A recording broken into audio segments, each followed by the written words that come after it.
Mesdames et messieurs, bonjour. Je vous souhaite la bienvenue dans le journal sur TV La Capitale, la chaîne des régions. Voici pour vous les titres. À Yamoussoukro, le Sénat adopte 3 projets de loi en séance plénière. Toujours à Yamoussoukro, dans le cadre de l'éducation, un atelier de bilan sur l'exécution des plans de travail annuels budgétisés pour l'année 2024. Dans le sein de la Fondation Districom, toujours à Yamoussoukro, l'ONG Arbre d'Amour organise son édition Arbre de Noël, encore à Yamoussoukro. Et enfin, à Boisflé, nous parlerons du renforcement de la paix, une formation des ambassadeurs en Maroc.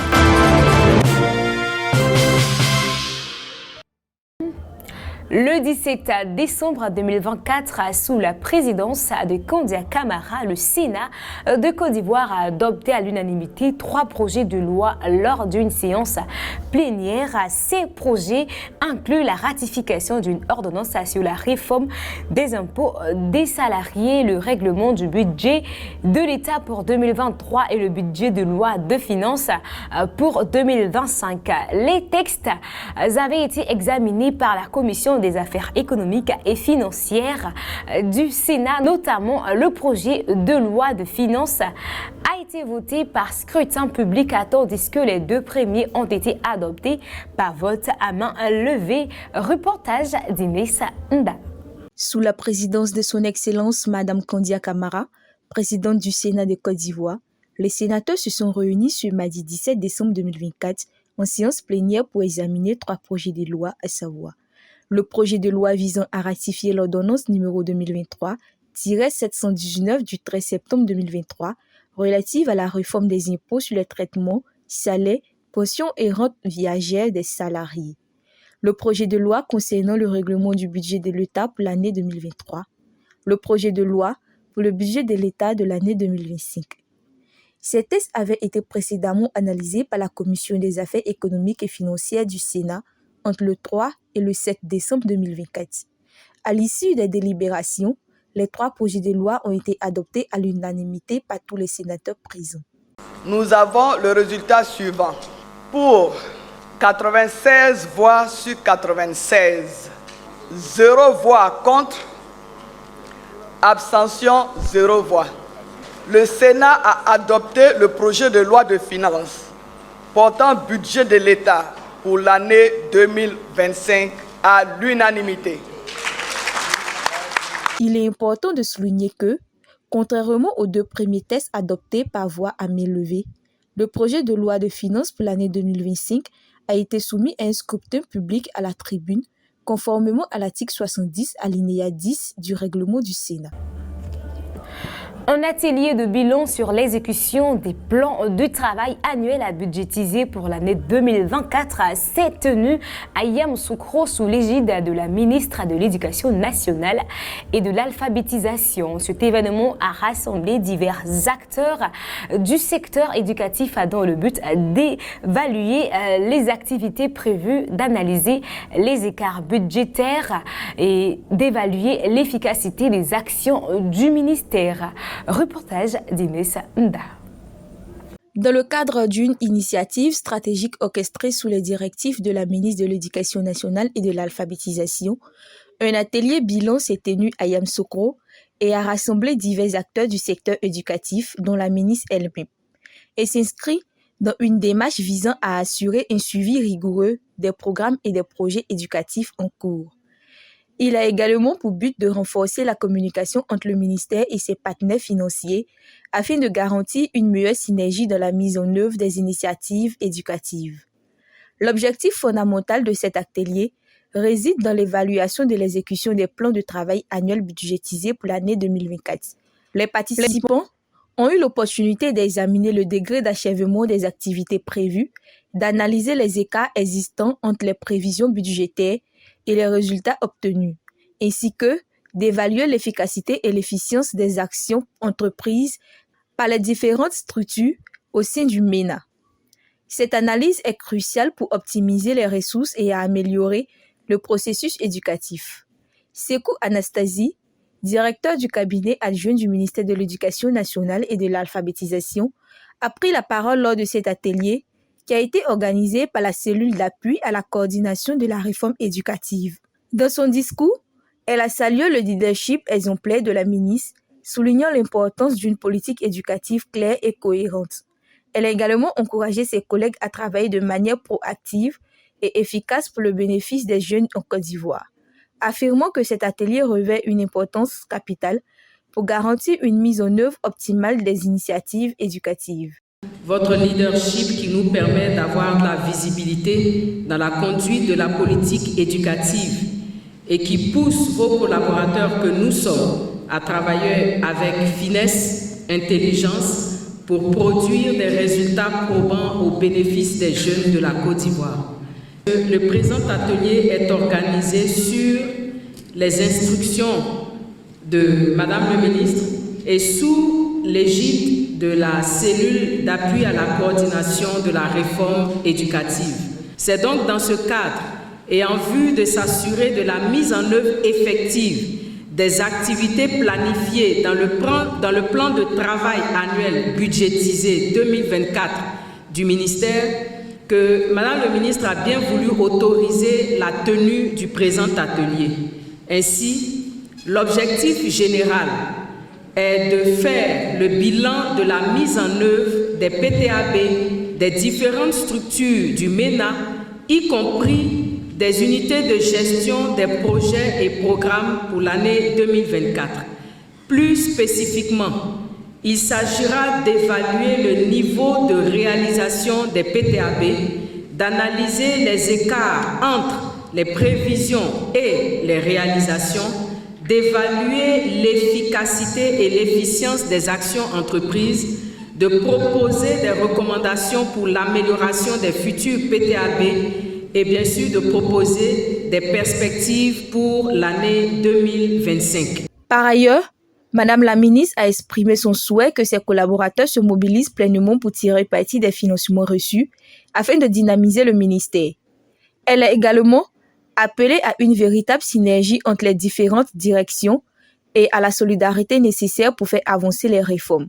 Comme vous le savez, chers collaborateurs, notre département ministériel est en chantier à en juger par les actions décisives mises en œuvre conformément aux recommandations des États généraux de l'éducation nationale et de l'alphabétisation. En effet, des réformes ambitieuses sont engagées, des mesures inédites sont prises et des initiatives audacieuses sont même menées à travers des programmes et des projets structurants. Nous avons bénéficié de financements importants pour réaliser plusieurs projets. Je vais juste citer quelques-uns. Des projets de construction des collèges et lycées de filles avec internat, PCL filles en abrégé, avec le financement soit de la BOAD, soit de la BID, soit de l'OFID. Je veux parler du programme UNICEF Côte d'Ivoire. Je veux parler du programme de CLEF en zone cacaoyère, du CD23, de l'opérationnalisation PRECEP avec la Banque mondiale, du PATEB avec l'UNESCO et j'en passe. Chers collaborateurs, tous ces financements viennent soutenir les réformes voulues par le gouvernement ivoirien pour la mise à disposition d'un capital humain de qualité pour le développement durable de notre pays. Pour plus d'efficacité, la complémentarité des objectifs visés par les différents programmes et projets nécessite une synergie d'action qui valorise au mieux les moyens humains, matériels et financiers. Je voudrais donc appeler votre attention sur quelques points. Le premier, c'est le cloisonnement que je constate. Cloisonnement, malgré mes 3 années de présence dans ce ministère, cloisonnement qui perdure entre les structures. Je ne sais pas ce que vous cachez, mais il faut briser les barrières entre les structures pour plus d'efficacité. Nul n'est besoin de rappeler l'importance de la collaboration du partage d'informations, du partage de communication entre les différentes directions, entre les différentes structures. Le deuxième point, c'est la synergie des actions, les échanges et la complémentarité qui, pour moi, sont des gages d'efficacité, surtout pour un département ministériel aussi vaste, aussi large que le complexe, et aussi large que complexe qu'est le ministère de l'Éducation nationale et de l'alphabétisation. Cet atelier se déroulera sur une période de 5 jours dans la capitale politique de la Côte d'Ivoire. Ce sera également une occasion précieuse pour les participants de réfléchir collectivement aux défis susceptibles de freiner la dynamique des réformes et d'entraver l'amélioration du système éducatif. Les échanges qui auront lieu durant cette semaine permettront de dégager des stratégies concrètes pour surmonter ces obstacles et de renforcer l'efficacité des actions entreprises en faveur de l'éducation nationale. Le samedi 14 décembre 2024, le service médical a accueilli la population de Yamoussoukro venue participer à une collecte de sang. Cet acte humanitaire est initié chaque année par la Fondation Districom de Yamoussoukro en soutien à la CNTS. Plus de détails avec Inès Nda. Donner son sang, c'est sauver les vies. Au-delà d'un acte volontaire, c'est un geste humanitaire. La population de Yamoussoukro a répondu présente pour cette opération lancée en 2016 par la Fondation Districom.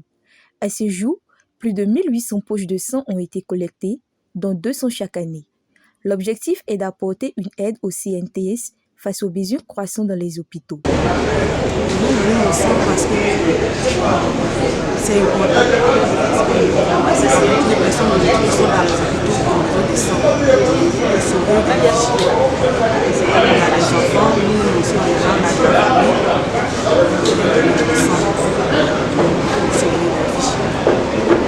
Malgré l'évolution technologique, malgré les prouesses de la technologie, on n'a pas encore réussi à fabriquer du sang humain, alors que le besoin se fait fort croissant sur le terrain. Donc la Fondation Districom s'est inscrite donc dans une logique d'accompagner le CNTS dans l'autosuffisance en matière de sang en Côte d'Ivoire. C'est ce qui fait que depuis 2016, chaque année, en décembre, nous organisons une cérémonie de don de sang pour pouvoir soulager un tant soit peu le besoin national. Je dois signaler que depuis donc, 2016, c'est environ 200 poches par an en moyenne que nous récoltons, soit environ 1800 poches que nous avons déjà données en Côte d'Ivoire.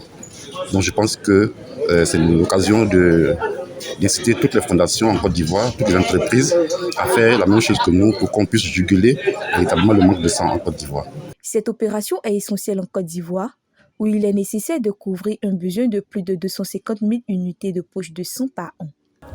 L'objectif de l'ONG Arbre d'amour est de répandre des sourires et de l'amour auprès des enfants. Ce samedi 14 décembre 2024, l'organisation met en place son édition spéciale de l'Arbre de Noël, visant à apporter joie et réconfort aux enfants en situation difficile et vulnérable. Suivons ensemble le reportage de Soro Estelle. C'est avec les bras chargés de cadeaux que les membres de l'ONG Abdamou sont arrivés dans la capitale politique Yamoussoukro.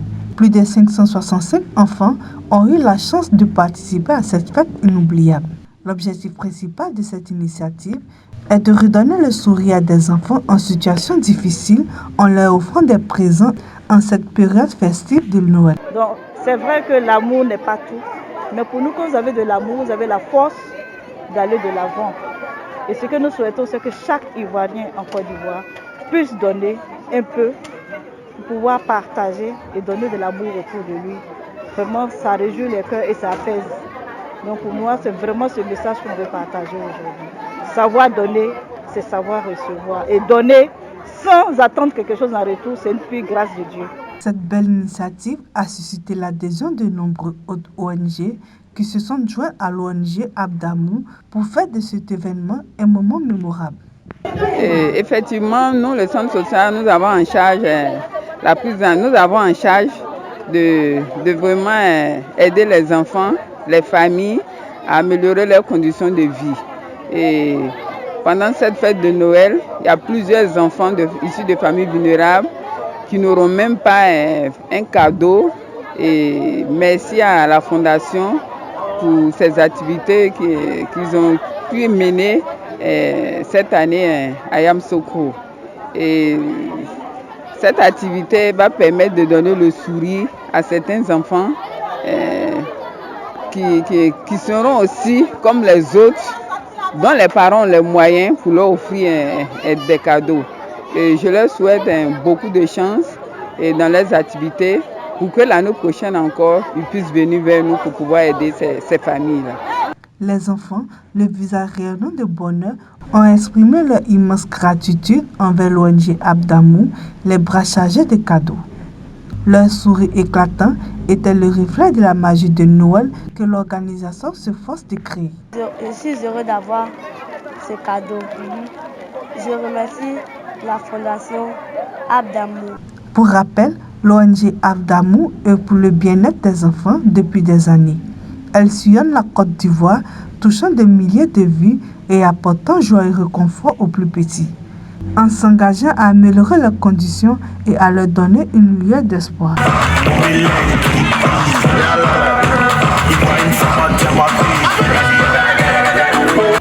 La paix, valeur essentielle enseignée par le président Félix Houphouët-Boigny, est profondément ancrée dans l'esprit de tous les Ivoiriens et elle constitue un principe fondamental pour le peuple ivoirien, notamment dans la région de la Maraoué, où certains citoyens se sont engagés en tant qu'ambassadeurs de la paix. Et le samedi 14 décembre 2024, une formation a été organisée pour ces ambassadeurs, accompagnés de la reconnaissance de nouveaux membres. Suivons ensemble le reportage de Soro Estelle. Débuté par des ateliers interactifs visant à fournir aux participants des outils nécessaires pour promouvoir le dialogue et la médiation au sein des communautés. Les ambassadeurs ont abordé plusieurs thématiques essentielles telles que la cohésion sociale, la paix et la tolérance. Josué Patrick, le formateur, nous en dit plus à ce sujet. Nous avons tenu plusieurs modules aujourd'hui, à commencer donc par la vie du fondateur, le révérend Dr Samia Moun, qui a créé la Fédération pour la paix universelle le 12 septembre 2005 à Lyon. Cette organisation donc réunit des hommes de la sensibilisation dans tous les domaines, de l'éducation, de la politique, afin de pouvoir contribuer à la paix mondiale. Et il faut aussi dire que nous avons parlé aussi dans le deuxième module de la révélation que le fondateur a reçue, des principes l'idéal de la création. Dieu donc est le créateur et en tant que le créateur du monde, il a des principes selon lesquels il a créé le monde. Et ces principes, ce n'est pas une question de religion. Tout le monde doit vraiment vivre selon ces principes pour qu'il y ait la paix dans le monde. Nous sommes à quelques mois des jours électoraux de 2025. Les présidentielles approchent. Nous savons comment votre a été difficile dans les élections passées. Monsieur le préfet, compte vraiment sur vous, il vous mettez maintenant en mission pour parler à la population, pour que les élections qui viennent se déroulent, en tout cas au niveau de la région, et principalement au niveau du département, dans la paix. Parce que nous avons parmi nous beaucoup d'ambassadeurs de paix. Des prix de distinction ont été remis à certains ambassadeurs qui se sont particulièrement illustrés dans leur action. Cette distinction est un honneur pour moi et un nouveau défi pour moi aujourd'hui. Parce que je le dis, et aujourd'hui, où je suis nommé en tant qu'ambassadeur de paix, c'est un moment solennel pour moi. Parce que personne n'est né avec des distinctions. Mais les distinctions viennent selon la communauté où tu vis. C'est cette communauté qui reconnaît tes valeurs et ensuite, ils décident de te distinguer. Et je peux dire aujourd'hui que c'est ce qui a été l'œuvre de la Fédération pour la paix universelle. Cette formation s'inscrit dans une dynamique de renforcer le tissu social face aux défis que rencontrent certaines régions de la Côte d'Ivoire, notamment en période d'élection présidentielle. En ce moment crucial, la notion de paix revêt une importance capitale.